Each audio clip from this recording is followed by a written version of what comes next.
diferenciar três conceitos importantes, sendo que tem dois aqui.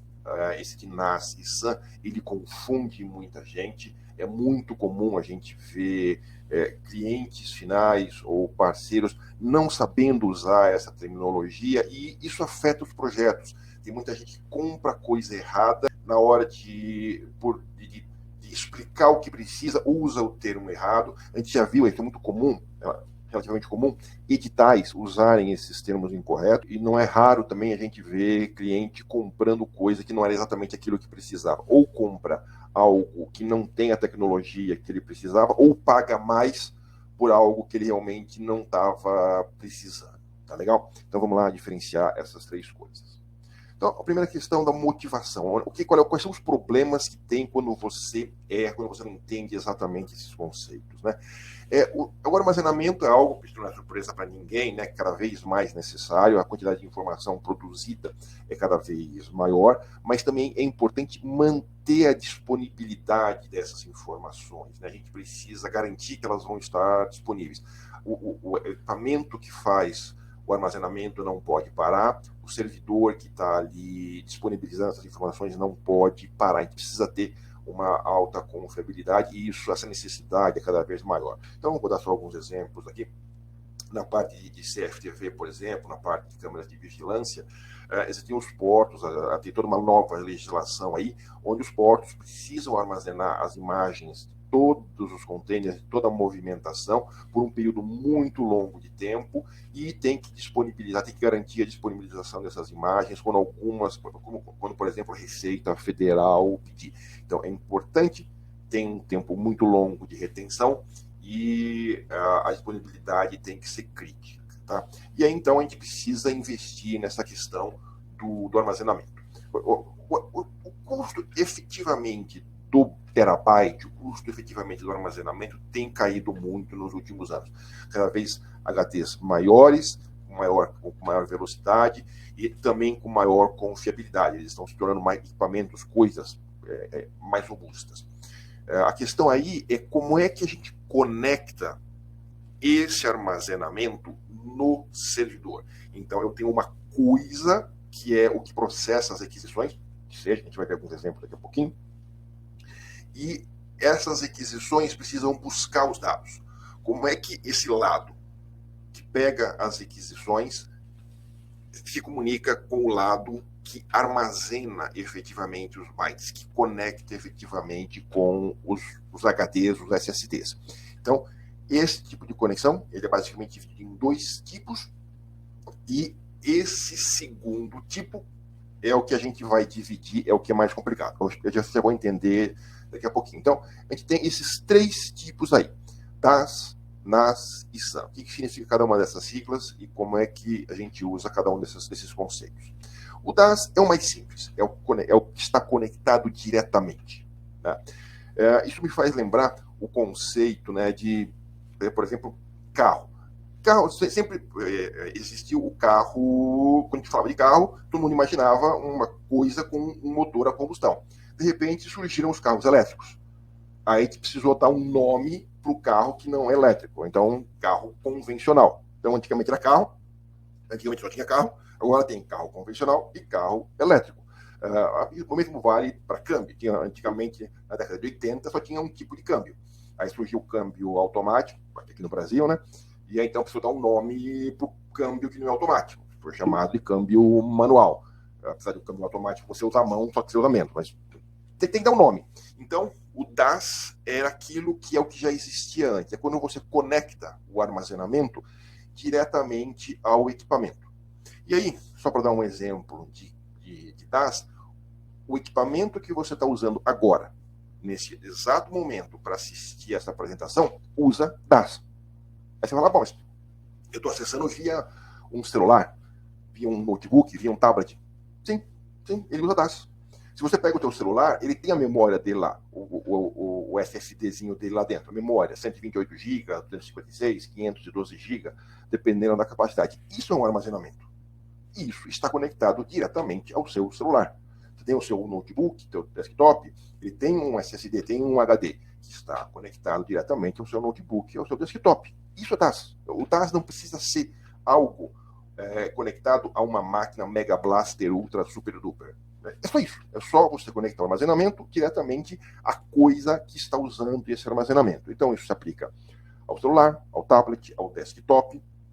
A gente tem aí o nosso Edge, que é um equipamento robusto, ele também tem ali dentro o seu armazenamento, e isso também se aplica a equipamentos de alta capacidade. A gente tem aí o nosso Castor 24, ele consegue chegar com os HDs novos que a Seagate vai lançar, até quase 700 terabytes. Então não é porque eu estou usando o DAS que eu tenho uma limitação na capacidade. O DAS, a gente tem uma capacidade grande de armazenamento também.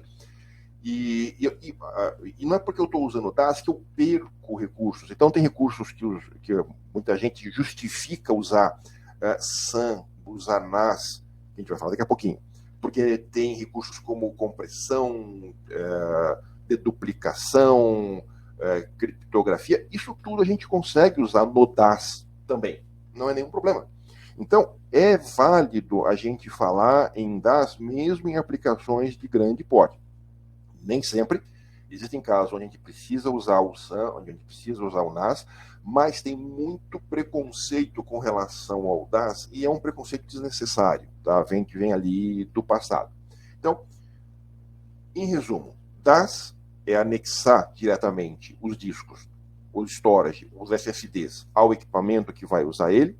As grandes vantagens comparado com as outras opções do DAS é a performance. O DAS é a opção mais rápida, não, por definição, tá? Porque no DAS, os discos, os armazenamentos estão conectados diretamente ao barramento do equipamento. Quando a gente vai usar as outras opções, eu tenho que colocar uma placa para daí conectar com o armazenamento. Então, por definição, no melhor do caso, o SAN ou o NAS vai ter a mesma performance do DAS. No melhor dos casos. E assim, raramente é isso. Tá? Então, o DAS tem a opção de performance, tem a vantagem de ter um menor custo e de ser a opção mais simples e fácil de instalar, de gerenciar. Então, ela é uma opção para aplicações de até médio, grande porte, ela pode servir muito bem. Bom, então, tiramos o DAS da frente, que é o mais simples de explicar. Vamos agora gastar um tempinho explicando a diferença entre NAS e SAN. E esses dois conceitos, eles se misturam muito, eles são muito parecidos quando a gente faz a descrição, e, na verdade, o SAN não deixa de ser um tipo de NAS, o que só ajuda a gente a complicar ainda mais essa questão, que ajuda a gente a confundir ainda mais. Eu gosto de falar muito de exemplos práticos que a gente vê no dia a dia. Não é raro a gente ver editais onde está escrito que ele pede um NAS SAN, que seria igual a pedir um cheeseburger sem queijo ou um hambúrguer com salsicha. São coisas diferentes, são termos técnicos separados. Tá? Então, ou é um ou é outro. Mas como o SAN é um tipo de armazenamento em rede, então acaba ficando muito fácil de se confundir. Então, esse aqui é um diagrama típico de uma solução, qualquer uma dessas duas soluções, tanto NAS como SAN. O diagrama é o mesmo. Olha como é fácil de confundir. Explicando esse diagrama aqui. No lado esquerdo, eu tenho os equipamentos que vão fazer o processamento. Então, eles são os que vão atender as requisições. Que requisição? Qualquer um, depende. Vamos pegar aqui um exemplo, servidor de e-mail. Então, esses equipamentos da esquerda são os que os usuários vão se conectar, o Outlook dos usuários vão se conectar com esses equipamentos aqui da esquerda. Eles aqui vão processar a requisição. E os equipamentos da direita são os que estão fazendo o armazenamento. Tá? E aí, no meio deles, eu tenho uma rede. Então, isso é o conceito oposto ao DAS. No DAS, eu tinha os discos, o lado direito, junto com o processamento, o lado esquerdo. Aqui, não.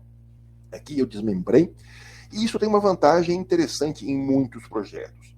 Por quê? Porque eu consigo ampliar, modificar a minha capacidade do meu sistema de maneira independente.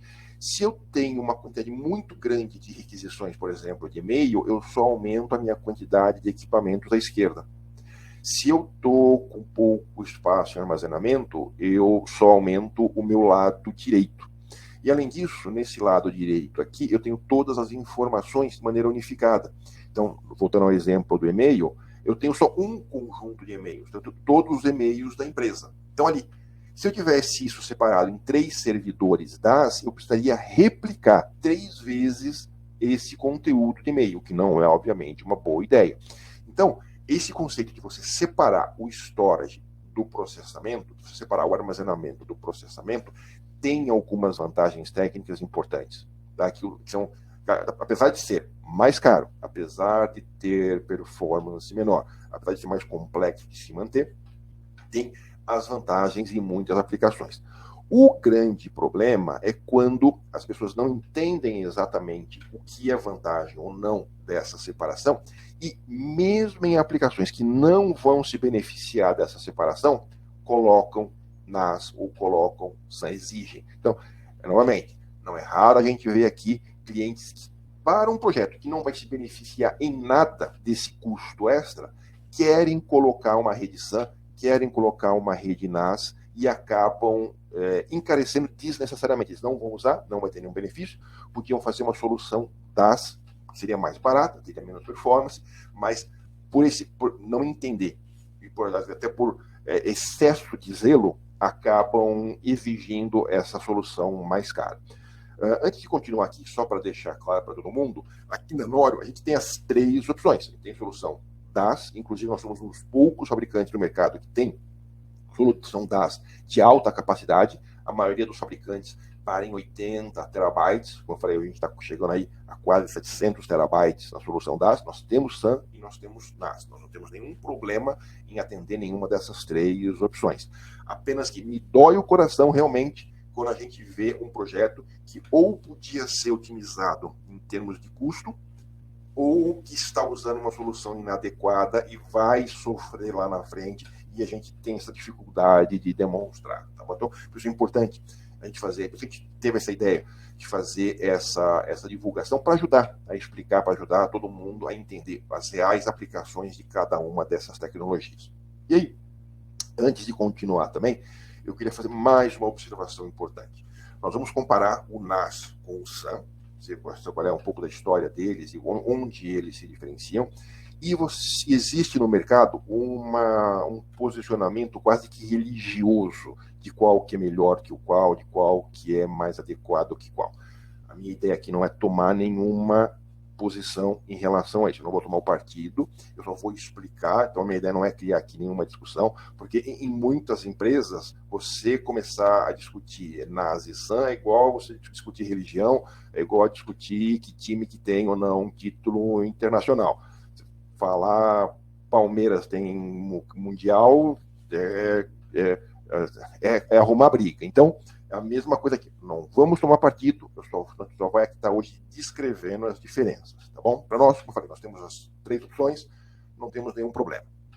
Então, como eu falei, o diagrama de NAS é idêntico ao diagrama de uma rede SAN. Então, onde é que está a diferença? A diferença está no protocolo, nesse miolo, nessa caixinha do meio. Tá? Então, quando a gente fala em NAS, nós estamos usando aqui no meio um switch Ethernet. Pode ser um switch de 100 megabits, pode ser um switch de 1 GB, de 10 GB, de 40 GB. É um switch Ethernet. E aí tem várias opções de protocolo. A SCSI, SMB, NFS, só para dizer algumas. O que acontece? O NAS, esse conceito de usar o Ethernet, foi o primeiro que surgiu. E realmente, lá atrás, no passado, os switches Ethernet, eles eram bastante limitados. Era muito difícil você ter um switch Ethernet que tivesse uma alta capacidade.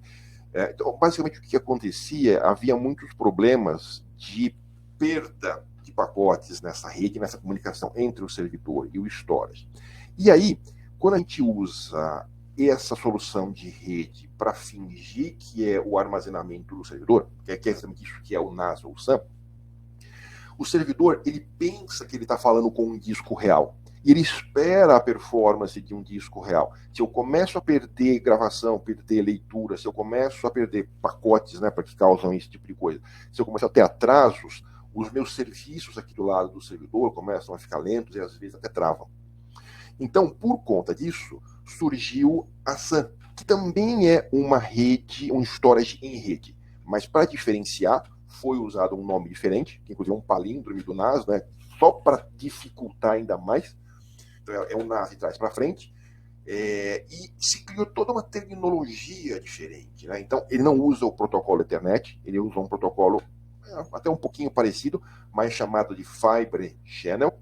E o interessante aí, né, abrindo parênteses aqui, eles inclusive é uma rede em fibra, só que em vez de usar o termo Fiber Channel, que é como se fala fibra em inglês dos Estados Unidos, eles usaram o termo Fibre, que é como se fala fibra na Inglaterra. Assim como tem palavras que são diferentes no português do Brasil do português de Portugal, tem palavras que são diferentes do inglês dos Estados Unidos e do inglês da Inglaterra, e então, nesta tecnologia, usaram o termo da Inglaterra, do inglês da Inglaterra. Então, é uma tecnologia chamada Fibre Channel. A placa de rede tem um nome diferente, é um HBA, Host Bus Adapter, e o próprio switch, o termo para ele é um Fabric. Hoje em dia tem mais fabricantes que já usam o termo switch para designar o equipamento central dele ali de Fibre Channel, mas basicamente os fabricantes dessa tecnologia, eu não sei exatamente por que razão, resolveram criar todo um palavreado bonito, diferente, o que, novamente, adivinha só, ajuda a confundir ainda mais a gente, né? Pois é. Mas, basicamente, então, em vez de ser Ethernet, é esse protocolo Fibre Channel, em vez de ter uma placa Ethernet, é um HBA, toda essa tecnologia é em cima de fibra, e o switch se chama Fabric. Mas é exatamente a mesma topologia.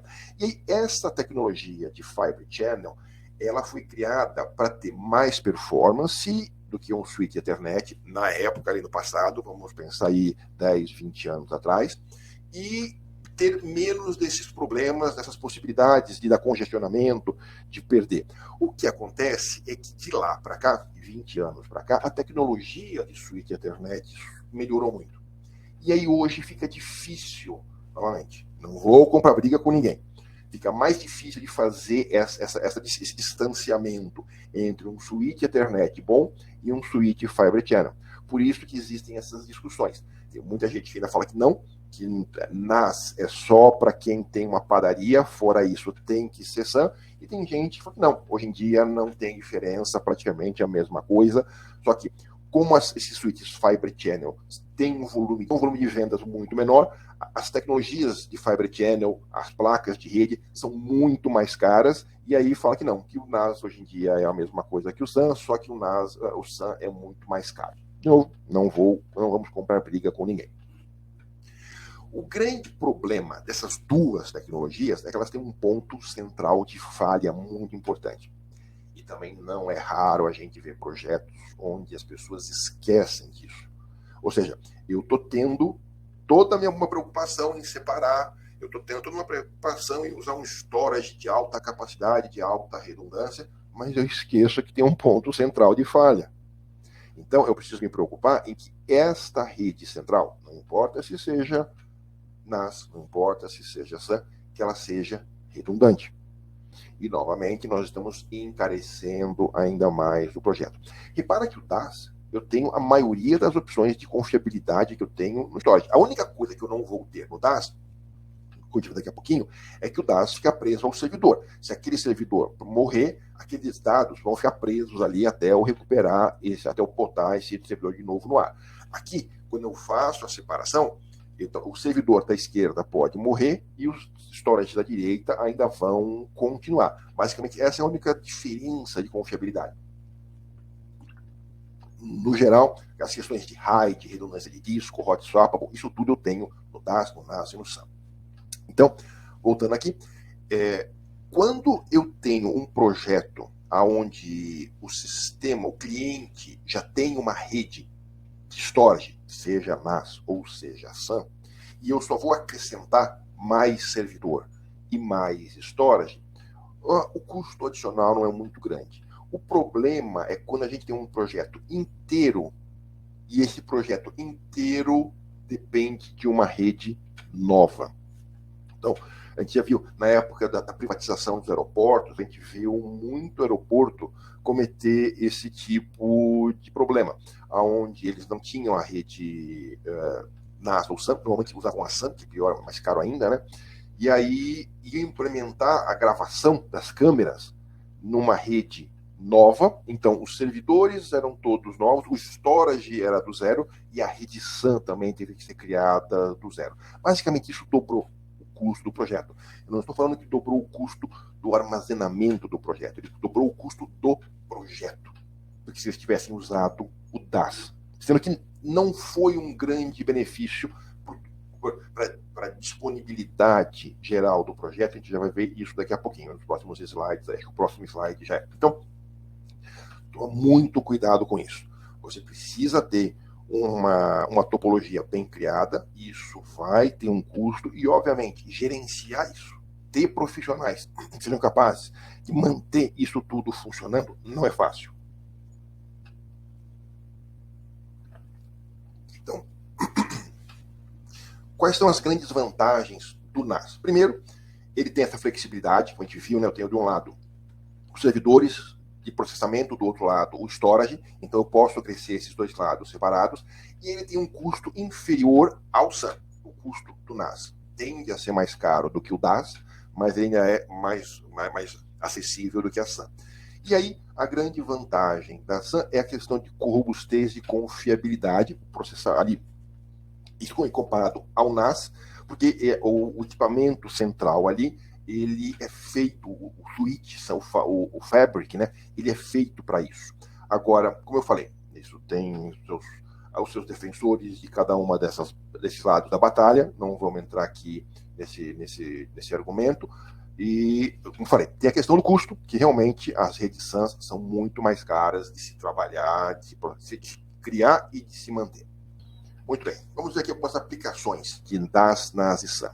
Então, uma coisa que a gente vê muito comum para a aplicação de DAS, lembrando, DAS é quando está conectado diretamente, é os CFTV, os VMS. Então, eu tenho aqui, por exemplo, um servidor. Esse servidor precisa armazenar 20 câmeras, 200 câmeras, 400 câmeras, 10 dias, 30 dias, 6 meses, não interessa.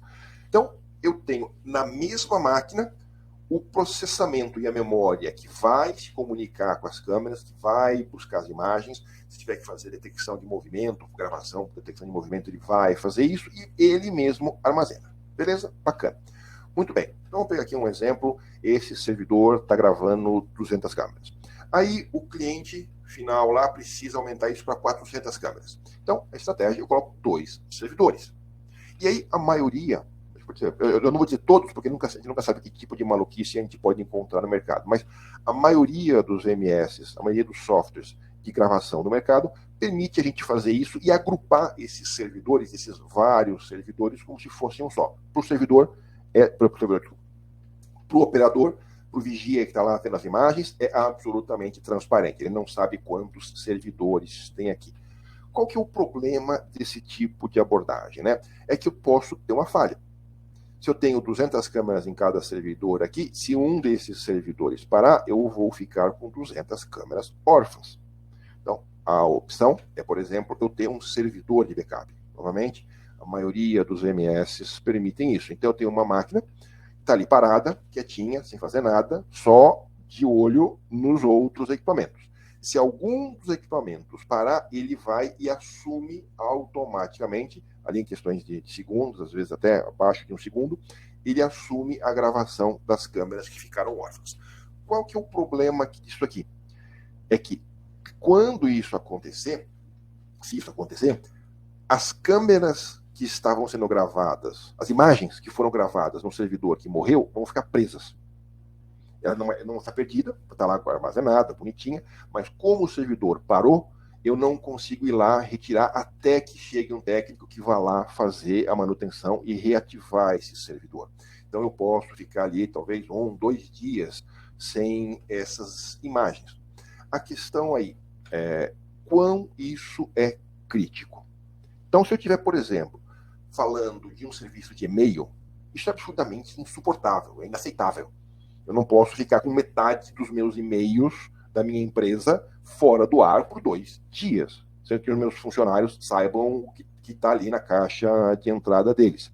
Agora, se eu estiver falando de uma aplicação de gravação de CFTV, o quanto que isso realmente é crítico? Quanto que realmente o fato de eu ficar 1, 2 dias sem a possibilidade... Não é que eu não perdi as imagens, eu só vou demorar 1, 2 dias para conseguir ser capaz de, se precisar, recuperar as imagens. Então eu tenho ali uma situação onde, hoje em dia, os servidores têm uma alta confiabilidade, onde eu tenho um tempo de resposta hoje muito curto. Os nossos equipamentos hoje tem o Norion Care, a gente tem um tempo de resposta Brasil inteiro, então se acontece algum problema, eu não mando apenas a peça, mas eu mando também rapidamente o caboclo que vai lá trocar a peça. Então, em pouco tempo, o servidor volta. E quantas vezes eu precisei que essa imagem ali, com essa emergência? Então, para a grande maioria dos projetos de CFTV, o DAS é uma ótima solução.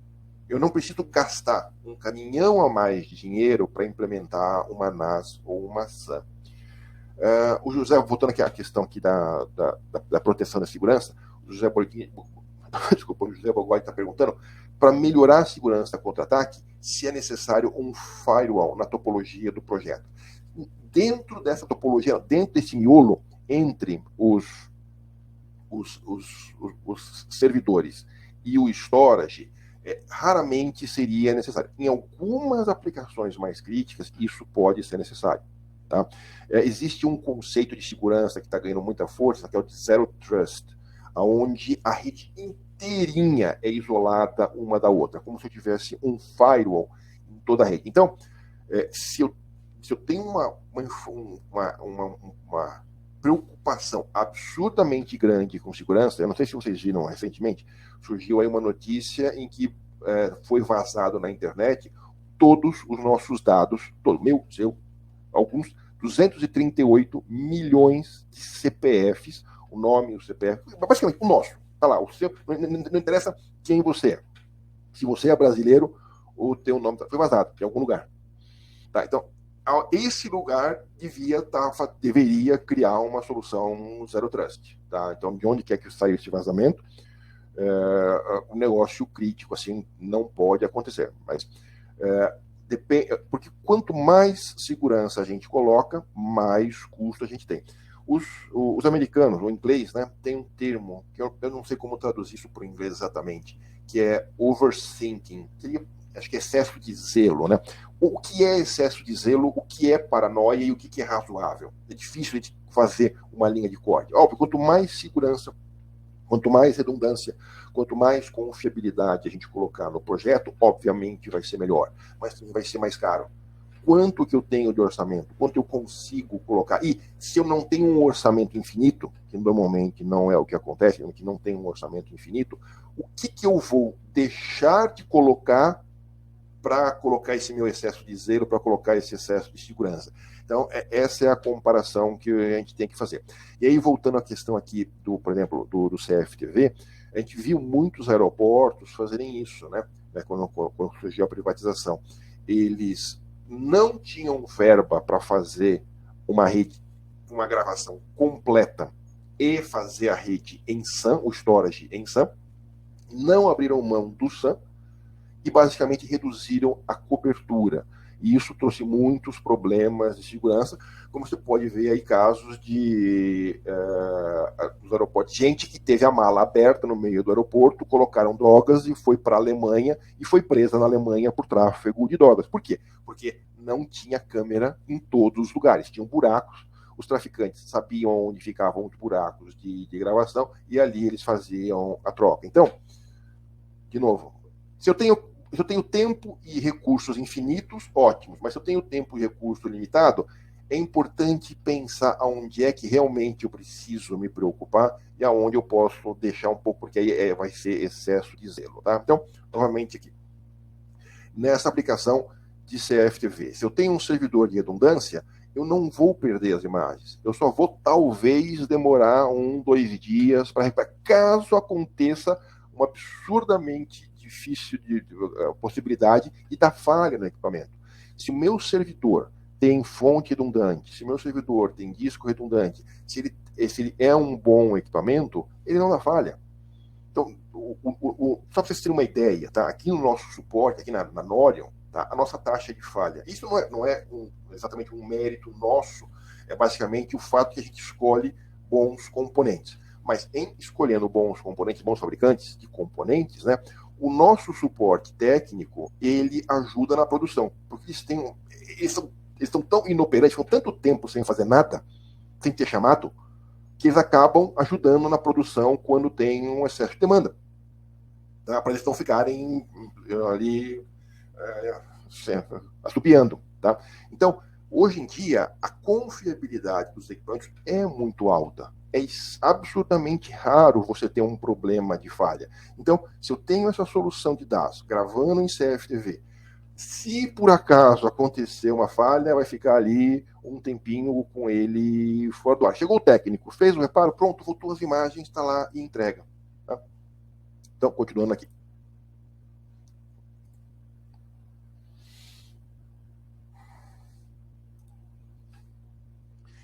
Essa mesma confiabilidade eu consigo fazer com a rede SAN. Então, eu consigo ali ter os servidores, então eu, por exemplo, tenho 2 servidores, jogando isso para um storage. E eu tenho um terceiro servidor, que aí é mais barato do que se eu tivesse essa situação aqui, onde o meu terceiro servidor também tem que ter storage, que se um desses 2 servidores cair, esse terceiro servidor vai entrar. E aí tem mais um problema. Voltando também, eu estou fazendo bastante exemplo, né, em cima dessa solução do VMS, porque é algo que a gente vê bastante acontecer, esses problemas de superdimensionamento. Esta solução de VMS que está sendo usada consegue aproveitar os dados que o outro servidor que morreu gravou? A maioria dos VMS não consegue. Esse servidor de VMS que está aqui de backup, ele vai, sim, adotar as câmeras que ficaram órfãs, ele vai sim começar a gravar essas imagens, mas ele não vai conseguir recuperar as imagens desse servidor que morreu. Consequentemente, o usuário vai ficar 1, 2 dias sem conseguir acessar a imagem. Isso é um grande problema, porque a maioria dos clientes acha que SAN, uma história de SAN, é algo mágico. Que chega lá o Harry Potter e faz a varinha de condão e a Abracadabros recupera os datums e volta. Não é assim. Se a aplicação não consegue aproveitar os dados que estão gravados pelo outro servidor, não serviu para nada. E isso a gente viu acontecer em aeroportos. Eles usavam o VMS que não conseguia fazer esse tipo de coisa, e no final das contas acabaram tendo um sistema igualzinho ao DAS, pagando o dobro. E por último, esse é um tipo de coisa que também a gente vê às vezes, onde o cliente pede uma solução onde ele tem um servidor e um storage. Um tem sem redundância, sem nada. E entre eles não tem nenhum switch, tem um cabo, se for uma rede SAN, um cabo Fiber Channel, se for uma rede NAS, um cabo Ethernet. E aí fica a questão, o que o cliente está ganhando com isso? Para que fazer isso? Usa DAS. É a mesma coisa. Ele não ganhou nada, ele não ganhou performance, ele aumentou o custo, ele aumentou os problemas, porque agora ele tem 2 pontos que podem falhar, e se qualquer um desses 2 falhar, o sistema inteiro vai parar. Então, para que fazer isso? Mas existem clientes que fazem isso. Aí quando você vai questionar, ele fala, porque talvez, quem sabe, um dia eu faço. Novamente, overthinking, novamente excesso de zelo. Qual é a previsão de ampliar isso dessa forma? Nenhuma. Qual é a previsão da aplicação ser capaz de usar esse tipo de... Então, o DAS é uma solução boa. O DAS não é uma solução para apenas pequenos volumes de dados. A gente consegue um volume considerável de dados. A gente consegue ter recursos como compressão, deduplicação, criptografia. Então, são 3 soluções, são 3 cartas que todo mundo tem que ter na manga. Saber usar na hora certa é a melhor forma de você não correr o risco de exagerar no seu custo, nem de oferecer uma coisa errada para o projeto, para a necessidade da aplicação. Então, conclusão, os desafios. Definir qual que é, entender realmente qual que é a necessidade, aonde estão as limitações de verba, de disponibilidade, de expansão, e verificar qual é o impacto que cada uma das desvantagens, porque nenhuma das três é perfeita, todas as três têm desvantagens. Qual que é o impacto que as desvantagens vão ter? Porque qual é o impacto da vantagem? Isso todo mundo faz. Mas o impacto da desvantagem é que muitas vezes não é feito, e aí que a porca torce o rabo, como diz o ditado. Então, para terminar, nós somos um fabricante de hardware e a gente tem duas opções aqui de soluções de storage. Uma, as soluções independentes, desde pequeno porte até soluções de médio para grande porte, e a gente tem também soluções de hiperconvergência. O que é isso? É quando a gente tem... esses slides estão com temporizador, desculpa, pessoal. Então, o que são soluções de hiperconvergência? É quando você tem as três coisas, por isso que é uma hiperconvergência, numa única solução. Então, a gente tem aqui na hiperconvergência o processamento, o switch e o storage dentro de uma mesma máquina. Então, três máquinas, cada máquina faz... Não. A solução de hiperconvergência são três coisas, vamos assim dizer, mas cada uma dessas três tem tudo isso ao mesmo tempo junto. Então, como eu falei, a gente vai ter um webinário sobre isso, a gente vai estar comentando, está anunciando em breve, mas na hiperconvergência é como se fosse um DAS que tivesse 100% do tempo um espelho. Então, por isso que vocês estão vendo duas máquinas em cada um desses kits, vamos assim dizer. Todos os dados estão sendo replicados em tempo real. Todo o processamento. E, inclusive, ele usa a mesma licença. Se você está falando de um sistema de e-mail, é um software de e-mail só. Então, backup é um só. Um sistema de CFTV é uma licença de VMS só.